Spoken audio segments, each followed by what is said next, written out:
How to sign up or create eToro account. If you want to create an eToro account, all you have to do is go ahead and then first of all make sure to launch the eToro application. So first make sure that you download them, by the way, and once you download them, make sure to launch them, right? So once you've downloaded them, open it up and this is the interface you will see. First you might want to allow it to send you notification access, whatever else it is. Here you can say continue, but if you don't have an account, if you already have an account, you can go to sign in, but if you don't have an account, you can tap on the continue button there.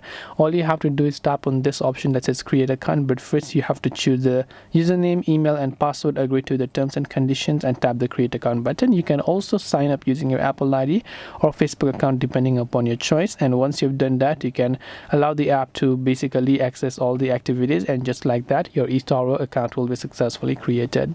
This way you'll be able to create your account on eToro. I hope that this video really helped you. If you have got any further questions, feel free to also leave them down in the comment section below. As always, thank you very much for watching till the very end of this tutorial, and see you soon in our next video.